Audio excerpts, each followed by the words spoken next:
নমস্কার, আমি সৌমেন। আপনারা মোটামুটি কম বেশি সবাই জানেন, ভর্তির বিলটা তো আশা করি সকলেরই জানা আছে। তো এর আর একটা সাইড হলো শাহাপুর ভর্তির বিল বলে। যাই হোক, এই জায়গাটায় অনেক পাখি পাওয়া যায়। আমরা যারা পাখি ভালোবাসি, পাখি প্রেমী, তারা এখানে আসি শীতের সময়। রুবি ঠোঁট, ব্লু ঠোঁট, এছাড়াও আরও অনেক বিভিন্ন রকম পাখি আসে তাদের ছবি তুলতে।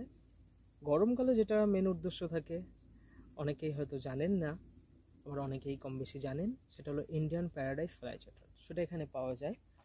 আমি তার খোঁজে এই মার্চের দিকে এসেছিলাম, তখন একবার দেখা পেয়েছি।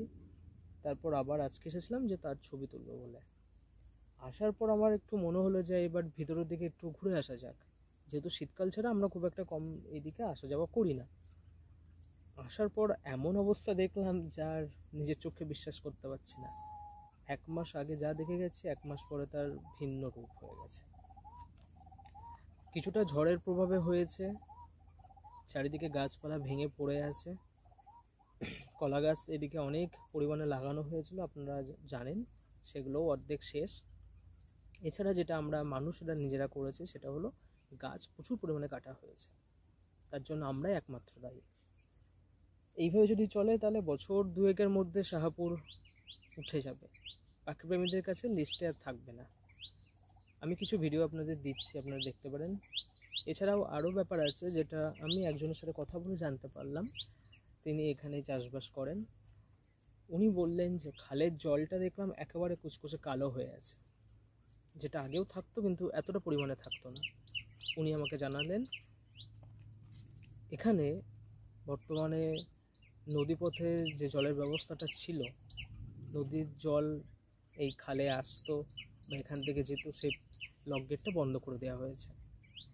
দ্বিতীয় হচ্ছে, আশেপাশে যত কারখানা আছে সেসব কারখানার জলগুলো ড্রেনটা মেন করে দেওয়া হয়েছে এই নীলগঞ্জে, যে কারণে সব কারখানার বর্জ্য পদার্থ বেরিয়ে এসে এই জলে জমা হচ্ছে। চাষবাসের পক্ষে এই জল উপযোগী নয়।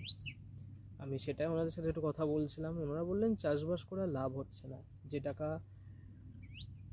নিয়ে এরা চাষবাস করতে নামছেন সে টাকার কিছুই উঠছে না, বরং ক্ষতি হয়ে যাচ্ছে। অনেক ধার দেনা হয়ে গেছে, তো ওনারা আর চাষবাস করতে চাইছেন না। এখন এই জায়গাটা বর্তমানে এমন অবস্থা, মানে কি আর বলবো, যেসব পাখিদের আমরা দেখতে খুঁজতে এখানে আসতাম তাদের আর পাবো না হয়তো, কয়েকটা মাস পর থেকেই হতে পারে। এখানে যেটা হচ্ছে দেখলাম, সব জায়গা নিয়ে সেখানে ভেরি হচ্ছে, মাছ চাষ হচ্ছে, আর উপায় নেই, সেই কারণে হয়তো করছে। কিন্তু আমাদের পাখি প্রেমীদের কাছে বর্তমানে লিস্ট থেকে উঠে যেতে বসেছে শাহাপুর ভর্তির বিল।